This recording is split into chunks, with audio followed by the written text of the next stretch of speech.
26, I remember, was kind of a pivotal time for me, like where I started getting way more strong and like way more competent in my movement. So I don't know when my prime is, if it's already happened or if it's gonna happen later on, but all I know is I'm just gonna keep doing it, and as long as I can until my body says no.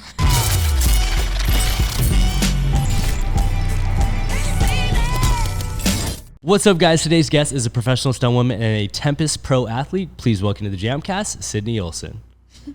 What's up? Welcome back to town. Oh, thank you. You were in Europe for quite some time. It was about 4 weeks, and that's a very long travel for me. I forget how exhausting it is, especially over there, because like we never stayed in a spot for more than, I would say, 5 days, so it just kind of was exhausting to travel around and stuff. But at the same time, like, I'm complaining about something very silly. Did you go with the goal of just sightseeing and exploring, or were you going to like get your body adapted to the time difference before the art of motion? No, so interestingly enough, there was a jam in Oslo that was going to happen, I believe, like May 20th or something, and I wanted to go to this, but then also I was going to the Red Bull Art of Motion, which was a little less than a month later. So I thought if I was going to go to the jam in Oslo, I needed to be able to stay over there for a month. And then Julian, who's helping edit the Kings of the Concrete documentary, we have some interviews with certain athletes that happen to live over there.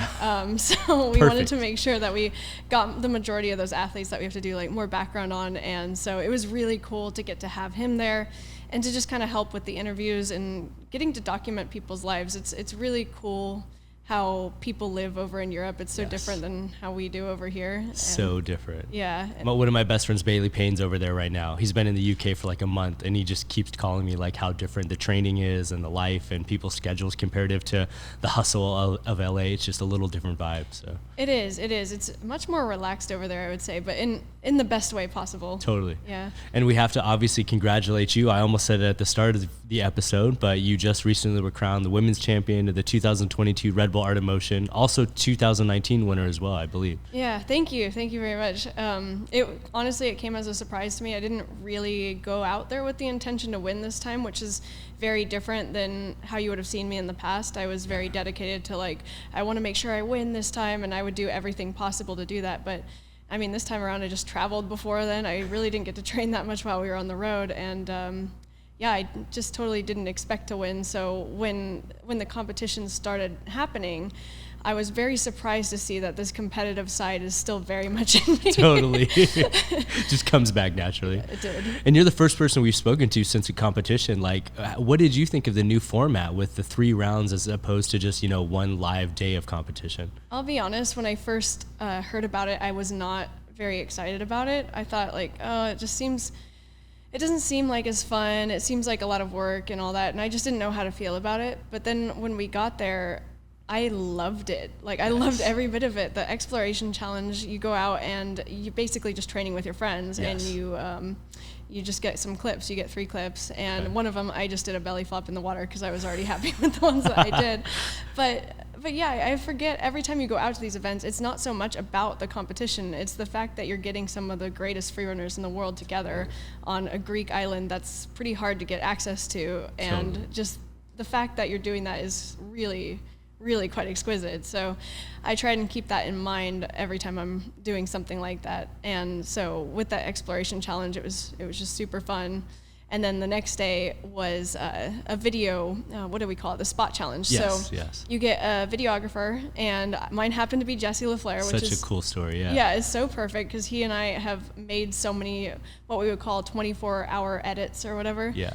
So he and I would, in the past, go to a spot and we just kind of train, and then he'd make a video in 24 hours. So it's basically exactly what they were asking. And so on that day, it was just so cool. We got to the spot and they split it up. So I think it was, I don't even know how many athletes there were. I think it was 16. So it ended up being 8 and 8. Okay. And yeah, it just really good vibes. And I don't know, I decided that I really wanted to just go hard for it. In the beginning of the video, I literally say, I just want to go hard as fuck. Yeah. And it was the first time, I would say, since my shoulder injury that I was actually able to do that and feel really comfortable with myself and movement and get my confidence back. So I think that was my favorite day of the event. Yes. Yeah. The video was cool, and I think you won that round, right? I did, yeah. I won that round. I didn't win the exploration challenge. Lilu did, and many thanks to Lilu for bringing that competitive side back out of me that, again, I didn't know existed. All of the girls actually they were so great to be around and to train with. And Lilu especially we just kind of stayed together the whole time and like really strategized, and I got to know her really well. So cool. And then on the final day, the live round of competition, I was watching and I saw you took a spill on your invert side flip at first, and I got really nervous about your shoulder because funny enough, you and I ran into each other at the doctor's office, which I'm sure we'll talk about at some point, but I saw you take a spill on the invert side and I was like, uh-oh, is she all good? Did you sustain any injury during that, or were you able to shake it off? Yeah, okay, so that was very scary for me too. Yeah. When I had practiced it, I always had like a little tiny pad down, and there was a couple times that I landed a little bit shitty, and I thought it would be fine. I just realized that like on the Kong up, I have to take my time. Yeah. But I'm sure you understand that like when you're competing, a lot of times you don't feel very present. Totally. Like it's hard to understand why, but in that moment, I just wasn't even aware of what was happening. So as I went for the inward, I just saw the ground coming and I landed on my shoulder and thought, okay, now I'm back in my body. Like I'm here competing. Yeah. I was definitely winded. I got up and I felt my shoulder. It did hurt. And I was sitting there, I took a moment, because you know how when you fall, everyone gets up immediately. They're like, yeah, I'm fine. But I didn't want to do that because I wanted to make sure I was actually okay first. Yes. And then, so I took a minute and was like, okay, that hurt, but I obviously can keep going. So I was a little nervous about my shoulder after that, but it ended up being really fine. So I kept going and I did it again. I was super happy with how I was able to connect at the second round. I did not want to have to do a third, so. Totally. That is one positive. And did you enjoy the format of the shorter lines comparative to like before, where it used to be almost like a minute, I guess? These were like 10 seconds? Yeah, I really did enjoy the shorter format of it because for me personally, that's very conducive to my style. That's the way I normally train. I don't love to do long lines. I love to just do like bang, bang, bang, bang, and no filler in between. And this is just kind of how I train. So it was perfect for me. Wow. Yeah. So cool. And so like obviously of all the competitions you've entered, you've won 2022, 2019. You've also won NAPC Skill and Style. You've also won an Air Wipp, I believe, right? Yeah. Does one of those stand out as the most memorable, the one that you're most proud of, or do they all stand out for different reasons in your life? Yeah, I think they all stand out for different reasons in my life.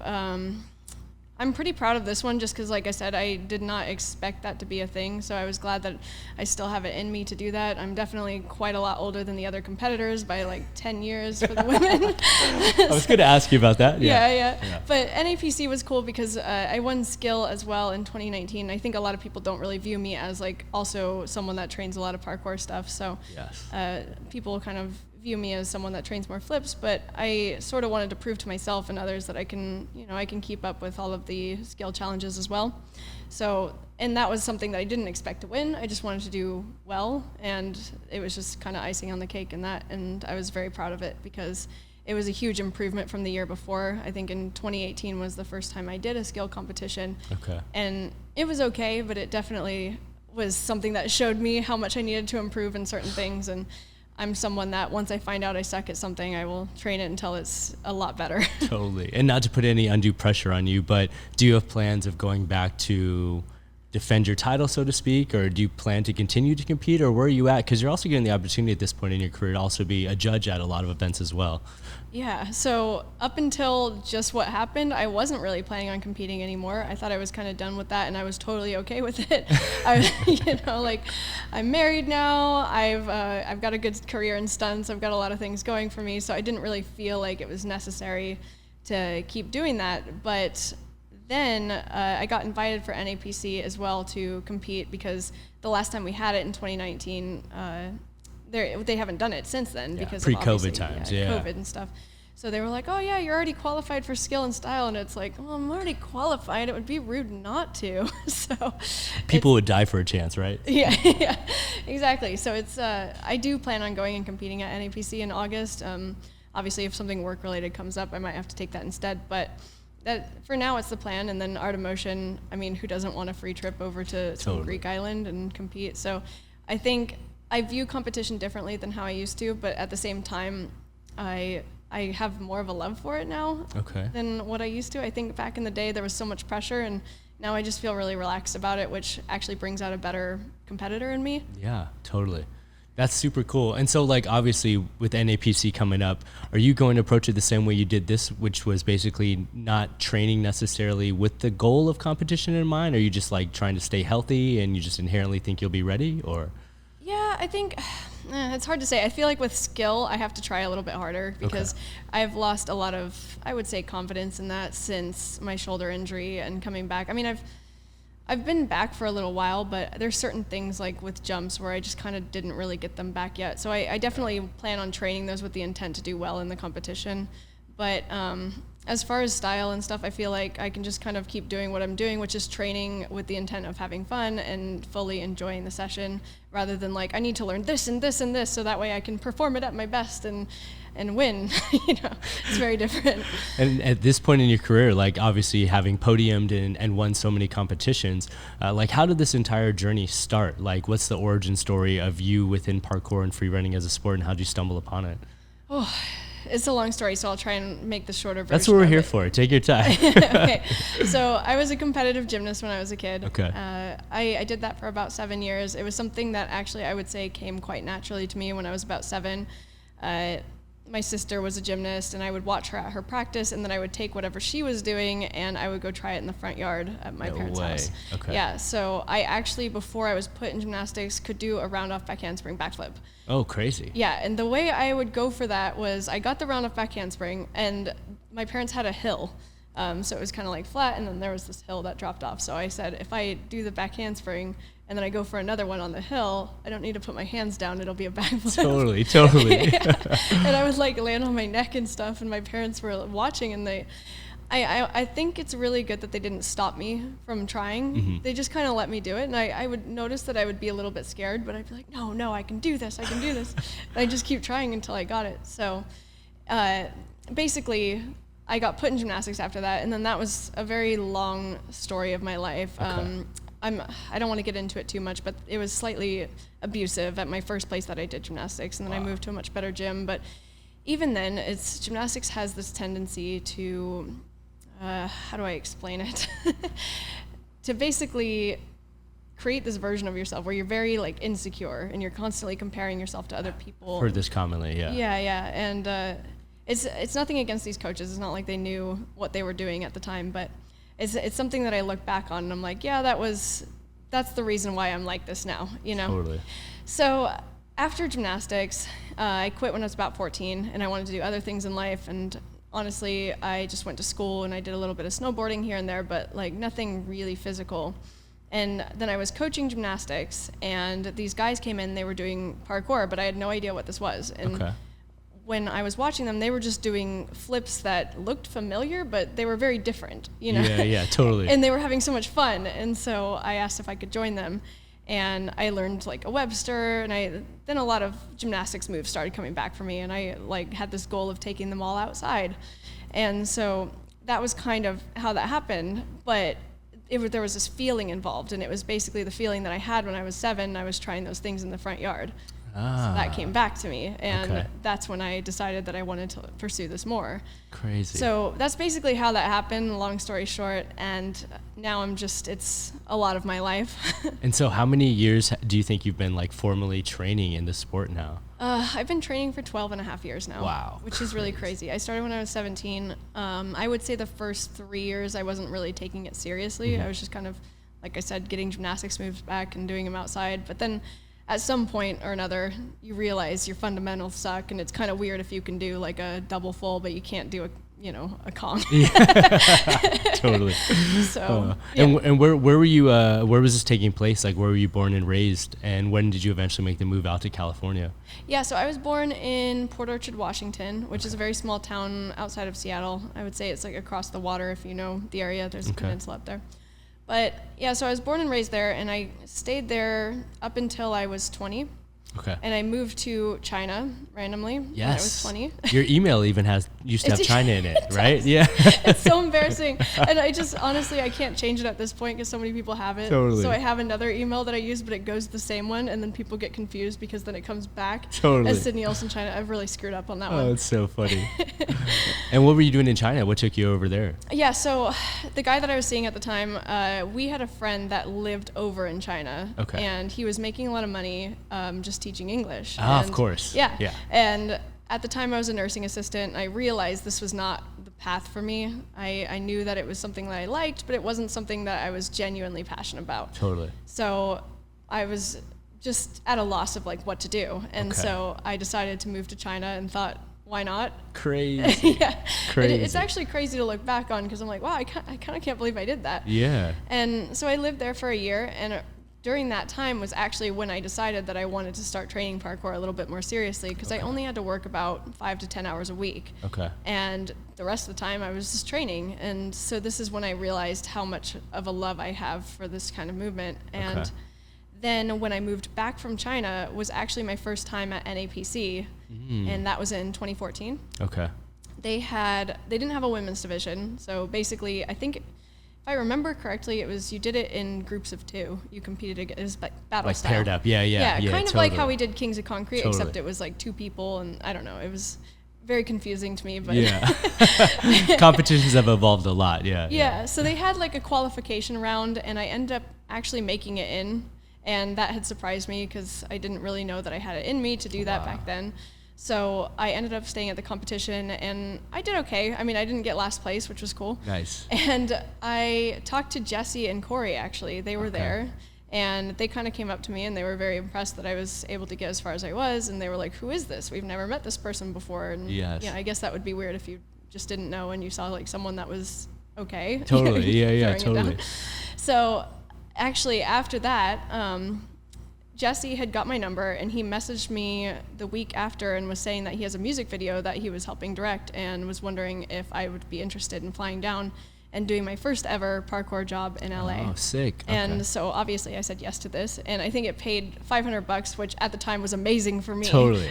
Unheard of amounts of money at once, right? Yeah, definitely. To like go out and do something for a day, something that you love doing, and get $500 for it. And I was just so stoked. So I did that job, and immediately after decided I needed to move to LA. So about a month later I moved down, and kind of the rest is history. Crazy. And so obviously you met Corey and Jesse, who were obviously Tempest Pro Athletes at the time. How did you eventually get integrated into the Tempest family as a pro athlete yourself? Did you just start training around them and you were basically absorbed, or like how do you think that you became a member? Yeah, it was basically like what you said. I came down to LA, and I just trained with them a lot, and I would kind of make myself available for whatever they needed.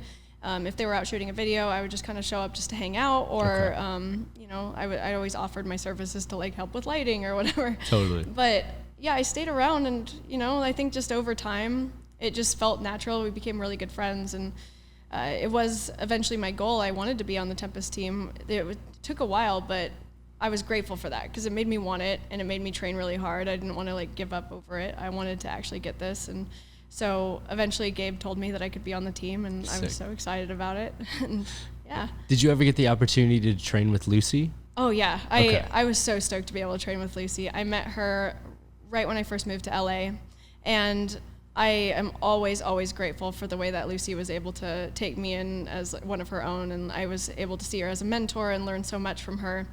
And it just never felt competitive or anything. I was just learning from this person that was just like I wanted to be just like. It was so amazing, and I'm still so grateful for that. Lucy and I just flew first class home from Greece together, and we were talking about that evolution of our friendship and just how grateful I am for her. Totally. And I only ask that just because obviously we're in such a male-dominated sport. I'm sure like for the majority of your life, especially even when you first started, you probably didn't have a lot of other females to train around.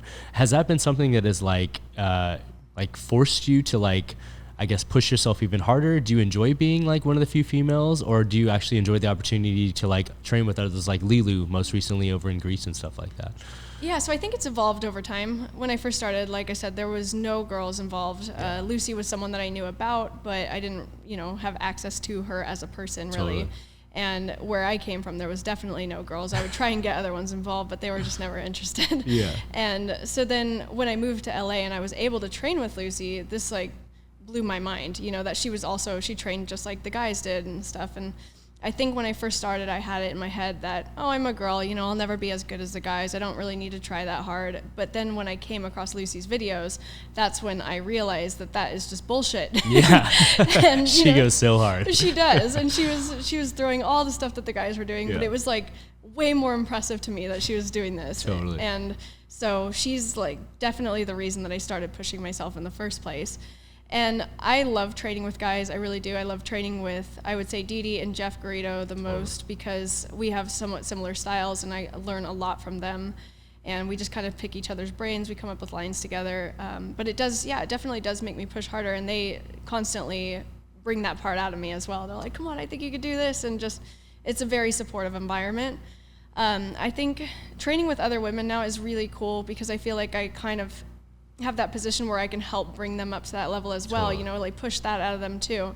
And then in Greece, I mostly trained with the women actually. Cool. All of the girls I got to train with a lot. And yeah, it's so different than what it used to be, but they're all pushing themselves so hard. And I think it's because they grew up like in these communities of mostly men and then them. Totally. Yeah. Have you seen like a rise in the number of women ever since you started 12 years ago collectively? Or is it just kind of, I guess, like little pockets of it based on where there's like gyms available, I guess? Like. Yeah, no, I've definitely seen a lot more come out. We had the Tempest Onlines. Yeah. And one of the months, I think there was 77 women submissions. Whoa, that's which a lot. Was crazy. Yeah. I haven't really seen it yet since. I think that number went down a lot more. I think the thing I would like to see is more women like wanting to be competitive, but I think that's just something that happens over time. Totally. But as far as participation in the sport, I'm always finding new women online that are doing it, and they're very impressive, and I just think that's so much growth with the sport, so I love to see it. That's super cool. And now, obviously, along the way, we've alluded to your shoulder a few times. Funny enough, we ran into each other at Southern California Orthopedic Institute one time, and I was like, what are you doing here? Yeah. I was in there for my shoulder. You were in there for your shoulder. What happened? I know you had like a rotator cuff repair and kind of like reconstruction of your shoulder. Like, what happened? Yeah, so I was actually working at the time. So not even parkour? No, it wasn't. Okay. I was working on a TV show, and it was a full run. And without getting into too much details of what happened, it was basically a wire gag that went pretty wrong. And, I didn't know it was a torn rotator cuff at first. I remember getting up and being like, yeah, that's definitely painful. But we were actually just about to go on Christmas break. So we kind of wrapped that day, and then I went home, and I got a second opinion, and it was, this doctor, he basically told me that it was a partial tear, and he did this by ultrasound, so he was like, yeah, it's a rotator cuff injury, but it's a partial tear, you're fine. And so then I get back, and I get put on workers' comp, and I go in and get an MRI and find out that it was not a partial tear, but meanwhile, I had been doing a bunch of physical therapy for about 6 weeks, thinking I was getting better, and was excited, and basically I found out it was a fully torn rotator cuff, and then I also had huge problems with my AC joint as well, and just kind of overuse injuries, and then basically, wire gag gone wrong was just the nail in the coffin for my shoulder. Wow, crazy. Yeah, so obviously I had to get surgery, which, I had a pretty good head on my shoulders by that time and was very accepting of it, and decided that I would just use that time to meditate, to journal, to just become a better human. And yeah. Shoulders are a tough one. People don't realize. Like, I've had my knees done, and my shoulder one was probably the longest recovery and the most difficult PT, just because like the range of motion that it requires. So I mean, I wasn't happy to see you there. Like I knew that. Like, it's not good. Yeah. I was like, oh, that really sucks that he's going through this too. But at the same time, there was part of me that was grateful for that, because I knew, like, okay, if Travis can get better and all that, I can get better too. It's nice to know that there's I don't even know the word for it, but it's nice to know that someone else is kind of going through the same thing as you, and 100%. And how's it holding up now? Like, are you able to do bars again? Do you feel pretty comfortable utilizing it, or? Yeah, actually it's 100% now, besides the little fall that I took to it last week. But I mean, I've been able to train bars for a while now, and I feel good. It actually feels way stronger than it did before. Okay. My other one I'm a little bit concerned about. I know, right? Honest. It's crazy. Yeah. You tend to like get this one stronger after PT, and then the other one just feels a little different. Yeah. It does, yeah. But it took a long time. I would say it was about 6 months before I could really do anything again. Yeah, and then over time, it kind of, I think it was about a year till I felt quite normal. Yeah, it's a crazy, crazy injury. I'm glad to see that you're recovered and stuff like that. Thank you. You too. Yeah, thank you. Yeah, I'm dealing with like a bone spur in mine now, which kind of sucks. But we're trying to stay positive. Just try to like limit the amount of overuse on it. Yeah. And just try to maintain range. How does that happen? This bone spur. I heard that it happens just as like a body's like natural response to kind of just like overuse, or I guess just calcium just built up in a certain spot. But yeah, I don't know. I also had a wire gag that went a little bit wrong. And that's why I was in there the time that you saw me, was I just like kind of like lost range in it. So I don't know. Yeah, it's these wire gags that can be a little tricky, you know. It's so like scary. So scary, yeah. It's crazy, but obviously it's just like a part of the job, and so yeah, trying to avoid any more repairs if I can, you know. Yeah, definitely. Yeah. I think my doctor was pretty surprised when he realized, because I had bone spurs in mine as well from overuse stuff, but it was something I never would have known without the injury. Did they get rid of them during? Yeah, he did everything. Like, it was crazy. So did crazy. You have Dr. Gettleman? I did, yeah. Dad, he's helped me with a knee, torn MCL before as well. So, oh my gosh, yeah. Shout out. Yeah, shout out Dr. Gettleman. He's amazing. He's a pretty straight shooter too. It's cool. Yeah, he is. He's pretty straight with it. Not to bring up another sore subject, but I know one of the other injuries that I feel like the community knew about with you was in 2019 when you injured your head training, I believe, right? Yeah. I've always just wanted to know, like, what happened in that incident? Like, what was the story? Honestly, you can laugh about it now, right? Oh yeah. I mean, I laughed about it that day too, but it's quite embarrassing. So we were at South Bay. Okay. And I was doing scoot double fulls. I wanted to do them, I don't know, off of a block, and I needed to warm them up in the foam pit first. So, you know, I'm being safe, obviously. Yes. But there's a bar in the foam pit. There's like a ladder that goes up, and then there's a bar that hangs over it. Yeah. So I was doing my scoot double fulls, and Eric told me, like, if you push off with your hand a little bit more, then I think you'll get a little bit more height on it. So I was like, okay. So I push off with my hand a little bit more, and it sent me sideways. And I don't know. I hit my head in the middle of in the double full in the foam pit, and I don't know. I think back, and it's kind of hilarious because I was laying down face down in the foam pit, and I was just like, oh, I cannot believe that just happened. Head's like killing me, and I kind of look up at my friends, and Jesse's like, oh shit, we need to get you to the hospital. And I look down, there's like blood all over the foam, and I realize like, oh, my head split open. I hit something, yeah. So Jesse comes in, I'm like about to pass out, not because of like what happened, but just because of like kind of the shock that went along with it. Like, oh, I didn't realize how quick your life can change in an instant. You know, that was the feeling that I had. So we went to the hospital, we got it stitched up. I kind of made it really dramatic, so they'd look at it immediately. Because you know how if you go in the hospital, sometimes they make you sit and wait. So. I've had to wait several times with some stuff where I'm like, dude, I'm bleeding out, and they're like, you're not dying. And I'm like, what? No, I went there. I was like, oh God, someone help me! And they did, and yeah, it was quite an injury. It was a lot of life lessons from that, I gotta say, because that was during a time. It was right after Art of Motion, and I didn't understand that I was repeating this pattern of like, I want to do more, and never feeling satisfied with where I was at, never. And so that sort of happened, and I was like, okay, maybe I need to slow down. Maybe that's what it's telling me. But so I fake slowed down for a little bit, and as soon as I could train again, I get right into it, and again start having this feeling of like, I'm not doing enough, I'm not worthy, this and that. And then about a month later, after I start feeling better, finally my concussion symptoms are going away, I get into a pretty serious car accident. No way. Yeah, so I'm just driving down Inglewood Boulevard trying to get back home, and there was a car in front of me that stopped abruptly, so I stop and I look up in the mirror, and this guy is not stopping. And just plowed into you. Yeah, so he was going about 40 miles per hour, and he was asleep. No way. Yeah, so he came out and he was like, oh my God, I'm so sorry, I was asleep. And all of my concussion symptoms came back. Like I got severe whiplash from that. And so that was this moment. There's actually a good story that comes along with it, because I was sitting there looking at my Instagram, I don't know, like 2 days later.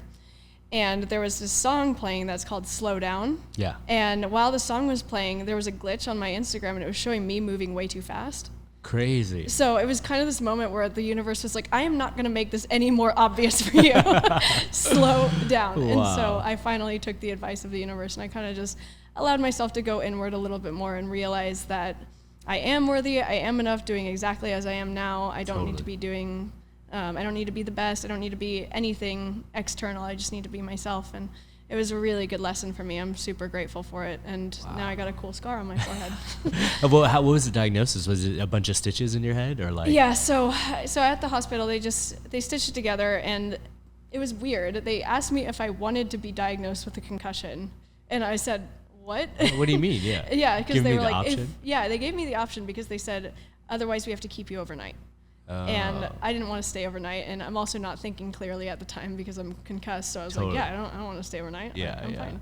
But it did kind of give me issues for a while, as far as like head injuries are very serious. Yeah. And I think people should realize that, because I think in our sport and in stunts, you hit your head and people are like, it's whatever. Yeah. But it's not. Like, those things accumulate over time. And I recently got a brain scan actually at Amen Clinics. No way. Yeah, and it shows that one specifically. It's like the biggest one, and it affects like cognitive, like memory and focus and all that. So it really affects all of that. Wow. And then I have like 4 other unhealed gnarly concussions. So no way. Apparently they just kind of never really heal. And you can see it on the brain scan. Yeah. Oh Lord, I'm so terrified of getting one because I've had a lot of major ones, and I've had some bad ones. I had one where I lost, my eyes were open, but I couldn't see for 10 hours. Oh my 10 God. to 11 hours. And how do you deal with something like that? I just waited it out, just terrified. Like, thought my whole life changed, for lack of a better term, you know? Not to be selfish, but I was like, wow, I'm never going to see again. This is crazy. Like, I had one where I went numb head to toe for like half an hour. Well, and how did I was that one like, happen? A ratchet backwards fell onto my neck, and there was some error with the rig, and every time these happen now, I'm just like, oh man, like I can't believe your life can change in the glimpse of a second, you know? We're also just very worried about the long-term stuff, because there's obviously like CTE studies on football players and stuff like that, but not necessarily on people in our profession in the stunt world. So yeah, definitely. I think about that a lot, because there was that documentary about, what's his name? Was it Aaron something? Aaron Hernandez? Yeah, totally. Football player, Yeah, and it's so scary to think that, football players, we probably have the same amount of head injuries for reals. A lot of those guys. So it's something that I'm very proactive about now. I definitely take care of my brain. I do what I need to do. Like, I eat the right kind of foods for it, and I just make sure to rest when I need to, and just take care of yourself. I think that's the biggest thing. And if you have a head injury, then take the time to come back. There's no rush. Yes, 100%. Yeah. And now, obviously, I don't mean to make this about age by any means, but I do know, like, as you kind of alluded to earlier in the episode, comparatively next to some of your other competitors, you're significantly older than some of them. At this point, like, how is your body holding up overall, with the exception of the head injuries and the shoulder that we talked about? Yeah, so it's actually holding up quite well, better than I expected it would. And I think a lot of that is to do with I take much better care of myself now than I used to. I think, because I started training when I was 17, and I feel like I had a lot of ankle injuries back then because I wasn't very strong. I was just trying everything. But now I weight lift, and I eat a very, I make sure to eat enough. I eat like a very well-rounded diet, and I do my best to just make sure that I'm in good shape for what I'm doing. And I try and actually take rest when I need it. I think that's the biggest thing that I've learned, because it doesn't help if you're just constantly sore all the time and you're constantly in pain. It's, like, how good are you if you're just going to keep doing that? You need to actually rest. So that's been one of the biggest things for me. But I think I actually got better with age. Like, at 26, I remember was kind of a pivotal time for me, like, where I started getting way more strong and like way more competent in my movement. So I don't know when my prime is, if it's already happened or if it's going to happen later on, but all I know is I'm just going to keep doing it, and as long as I can until my body says no. Yeah, 100%. And so how many days a week are you cross-training, I guess, to keep your body, like, maintained? Yeah, so I weight lift about 4 times a week, and then, like, I have some conditioning on top of that. So I would say I do more of that than I do parkour at this rate. Yeah. And then parkour right now, I'm probably only training like 3 times a week. It used to be the opposite. I feel like I used to train parkour 6 days a week, and I mean, it was good back then. It was really good for confidence, but at the same time, I feel like I'm just as strong now as I was back then without having to do all of that. Totally. Yeah, and so then I make sure to do yoga every day, and that helps a lot, and yeah. And at this point, even your training in parkour, even if it's more limited, what's the ratio you train inside of a gym comparative to like outside concrete training? Yeah, it fluctuates a lot. Right now, since I'm back from Europe, I don't know, I haven't really gotten to a routine of anything yet, but I would like it to be more outdoors than inside.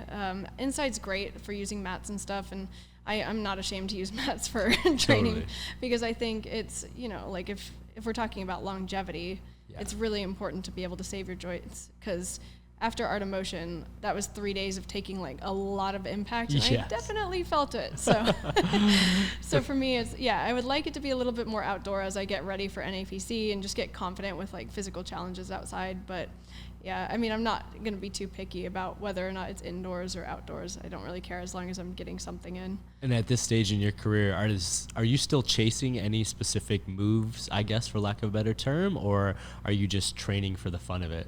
So yeah, I'm mostly training for the fun of it. It is funny though, because when I was in the Netherlands, we were staying with Noah, who's, Yes.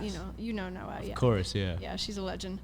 But I stayed with her family, and we went to her gym, and there was this perfect height from like this wall, oh my god, wall to an airbag. And I was working on my double corks, which I haven't done in so long. Yeah. The last time I did a double cork outside was in 2017. Okay. And then I did one again, partially tore my ACL. Wow. And since then, I haven't really done them outside. Not even really trained them much since then. Okay. But anyway, so in 2017, I took them to concrete, and I didn't land it in the video that we made. Like, I remember I tried 4 times, and they were getting so bad, and I You was just like abandoned this move today. yeah, the technique was pretty shit. I was going for it, which good on you, you know. Yeah, exactly. But now it's like a very different perspective on this, because I want to actually have good technique before I take something outside. So anyway, I swear I'm getting to the point with this. So then I eventually took it to what do you call that, like wood chips? Yeah, and yeah. I landed it, but I never landed on concrete. Okay. And I didn't really care until recently. And so I did this at the gym, and I thought for sure, like, I was gonna fall. I even told Noah, like, look at this, I'm gonna mess this up. Like, I haven't done this in so long. And I go for the double cork, and I landed it. And then I landed all 10 that I did that day.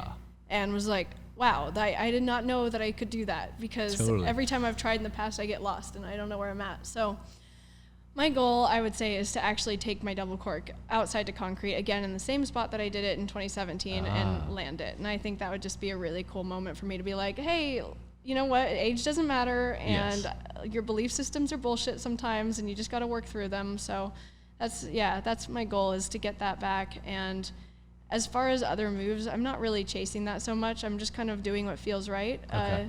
On one of the days that we were out there, I did a Sukahara to hard I ground, know. which I saw that. That yeah. ended the video, yeah. I don't know where that came from. I don't know. We were finishing up the video at the end of the day too, which was crazy. But I saw the height for it and was like, oh, I could do that. Like, I know I can do it. And so just decided to go for it. Crazy. But yeah, I mean, I'm not opposed to learning new moves. I would always like to, but I'm going to do it based off of, like, you know, an idea rather than like, oh, I need to learn this because so-and-so does this, or, you know. Yeah. Yeah. And so obviously, being a 2-time Art of Motion winner, I'm sure a lot of people look up to you and watch you as inspiration. Is there anyone that you watch out in the community currently? And do you stay up to date with all the videos and things that come out? Yeah, I do, but sometimes I don't. I feel like I'm very bad at it. There was a lot of people at Art of Motion that I look up to. Verky is one of them. He was so good. And also Ed Scott is someone that I just wish to move like. He's such a tank. He's crazy. Yeah, he's amazing. But for the most part, I have my little LA community that I train with and stuff. Like Jeff and Dee Dee, I was inspired by their movement. But yeah, I feel like Lilu is someone too that right now she's really inspiring me. You know, she's doing a lot. Like, she just did Manpower, which is so dope. So cool. Yeah, so dope. I love watching Hazal. Her movement's very different than mine. I love to watch it and kind of take notes, I guess. Yeah. 100%. That's super cool. And now, obviously, you've had such success within the parkour and freerunning communities. You now are making the transition to doing stunt work full time. Is that like what the ultimate goal is right now, I guess, for a career? Or what would you say your career goal is currently? Yeah, so I've been working in stunts for the past 8 years almost, actually. Okay. So it's been on and off. It's always been somewhat consistent since, I would say, probably 5 years. I don't really have a goal to like do it full time or anything. I have done runs in the past, and I'm working on things on and off. But at the same time, I don't really know what my goal is with it. Like, if I was offered something, I'd be like, yeah, sure, I'll do it. But I don't want to be a slave to it. Do you know what I mean? Like, there's people that go run to run to run, And maybe it's great for them, but it's not great for me. Someone that's been on a run, like I need also my free time, and I need to be able to train, and I need to be able to read. I need to be able to go on walks with my husband. Like these are things that are important to me. So as much as I love to work, I also love to have a lot of freedom in my life. So I don't really know exactly what my goals are with that. I'd love to keep working, but also be able to have control of my life. It's a unique perspective because like it took me 10 years to realize that I needed the freedom, because I used to just go back to back to back to back, and from the outside people are like, you're making astronomical amounts of money, which I was, but mentally I was just really, really lost and broken, for lack of a better term, almost spending money to be happy, and like just losing my sanity and my vision of self, and also not having the ability to train, which was like, it's really, really difficult when you're on these runs. Like you're just so tired most of the time. So yeah, it's cool you're figuring it out younger, you know. What was that change for you? Like what made you realize that? Man, it's kind of a slap in the face, but I kind of just realized that I had missed out on a lot of things. Like I came home and saw my parents a lot older, saw like my mom and dad, and I was like, holy crap, like my dad is significantly older than what I used to remember him as. And I live in the same city as them. They live in LA. And so that really hit me hard, because a lot of our friends don't have the luxury of seeing their parents a 10-minute drive away. And I guess like driving to see my parents and seeing how much they had aged, just because I kept putting my head down and taking these jobs out of town, was something that was kind of humbling to me, where I was like, man, I'm missing out on a lot of stuff. Friends stop calling you because they just assume you're always busy. You know, you just become that guy that everyone assumes isn't even in town. And I just started realizing like, wow, like what's more important to me? Like having the opportunity and all of these credits, or like having the freedom of choice to, you know, have the choice to like not miss out on weddings, and I've missed out on funerals, and I missed out on a lot of things that I probably shouldn't have. So I can completely relate to that too. I mean, I didn't go for long before I realized that this is definitely something that's important to me. You know, like I need that work-life balance in my life, and I think our industry is really special because it's almost like you don't notice that it's being taken away from you. Totally. When people are working a normal 9 to 5, they're aware, like, you know, very much so. But we're like, oh, but it's so cool that we get to do this, which it is. I'm traveling. And exactly. Totally. I'm always grateful for it, but at the same time, like I said, I think it's really, really important to have that balance, and I don't want that to be taken away. I want to be able to turn down work if I want to, and you know what? Like I still make good amount of money. Totally. Which is crazy. You know, like you don't have to work all the time to make good money. I think that's like the biggest lesson that I've learned in life. It's really cool you're figuring that out at like a younger age, because like I said, it took me way too long to figure it out. And same thing as you, I thought, wow, I have to work all the time in order to make money. But now I work like a couple days a week. Maybe there's a week or two where I don't even work, but I have no complaints, right? Like I still love my life. I have a great standard of living, and we're very blessed. It's cool to see though that it's becoming more commonplace. People are putting their mental health first and their personal lives. I know Gabe right now from your team, obviously CEO of Tempest, he's just in Texas getting away, relaxing before he comes back to do a show in LA, you know? Yeah, he told me that he was gonna make sure that happened, and like he would turn down work for it, and I think it's hard to turn it down too. I've done it before, but it's really hard to do that. It's like, because there's part of me that's like doesn't want to miss out on these trips, because I travel quite a lot, and I feel like every single time I've booked a trip somewhere, I will get a call for work. It's the curse of the work, of course. Yeah, they say if you want to work, book a trip, you'll get a call. So, oh my God, always. Always, yeah. So sometimes though, they're willing to fly me from that location. So I've had it happen before where I had just booked a trip to see my family up in Seattle. Okay. And I literally, I swear to God, like 10 minutes later, I got a call to work in San Francisco or something, like the day after I would arrive at my parents' house. And so I was going to be up there for like 10 days, which is a long time to be with my family. I love them so much. Totally. Oh my God. So anyway, so I told them, like, I'm willing to work if you're willing to fly me from Seattle. And they actually did. So I flew up to Seattle. I was there for less than a day. I went to San Francisco. I worked for a day, flew back to Seattle, and then was able to hang out with my family for the rest of the time. So cool. I feel like sometimes it can work like that, but there's also, it's so interesting with that, because I think a lot of that comes down to belief systems too, of like, oh, work always interrupts my travel, or work always does this, but it's not trusting that it'll work out in perfect timing. Maybe sometimes it's a lesson for you, like, are you really going to choose work over something that you find really important, or like, what's more important here really? You have to think about that. So has there been a job that stands out as in your mind as your most favorite, I guess, thus far, or one that was like, I guess, the most enjoyable for you? Yeah, I worked on Stargirl season 2. Totally. Yeah, I got to do the run of yeah. that. Christina and I kind of tag teamed on the second season. She did the first and she did the third. But I loved it. Like I did love working on that. It was, like I said, it was a run, so it was a long time, and you don't feel as like free to do other things. But what I learned on that is like, I just can't even believe how much I learned on that job. Like I got way better at wire stuff. I learned to be a better performer because of Walter. He really pushes you. Yeah. And I think that was definitely a takeaway from that. But as far as like a social media job that I've actually done in the past, I got to go skydiving with the U.S. Army. No way, for what? It was just, they reached out to me. Crazy. Yeah.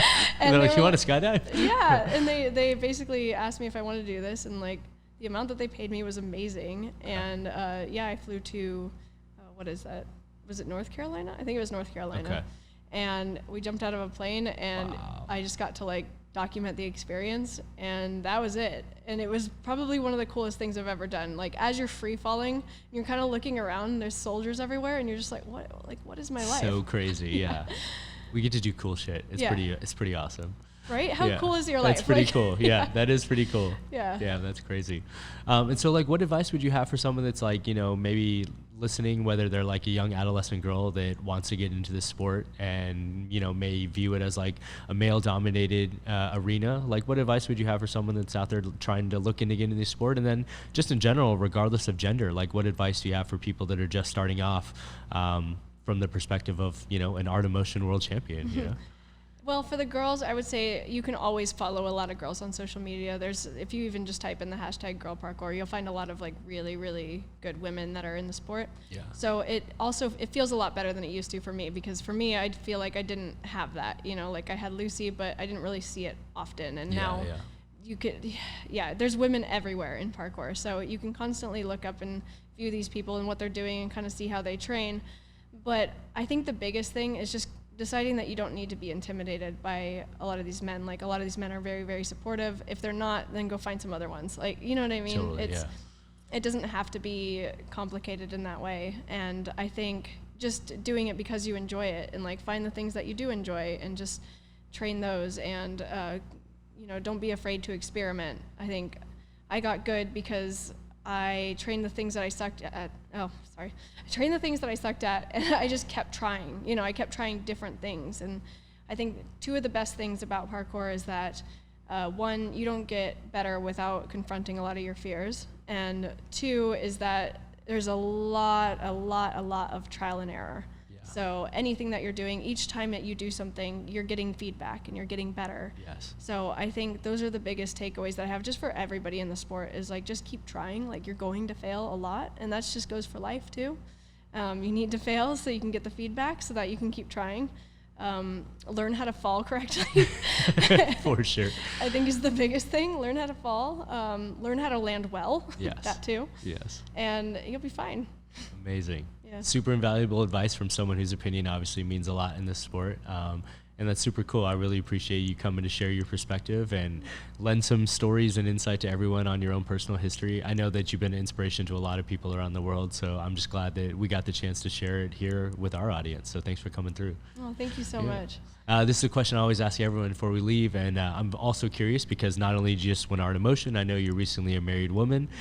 So where do you see yourself 5 years from now, and where do you see yourself 10 years from now? And that could be life or career. Yeah, it's very hard. That's a hard question. I feel like in the past I always had like a 5-year and a 10-year plan, and I've been right about a lot of it, but then very incorrect about a lot of those things, and that was a good thing that I was wrong about them, because it's almost like I didn't dream big enough, and things were like better than expected. So for me, I think it's important to have like a direction in life, obviously, so that way you can aim for something. But I don't know, as far as like where I see myself, there's just certain goals. Like in 5 years, I'd love to have a house. Yeah. I don't have a house right now.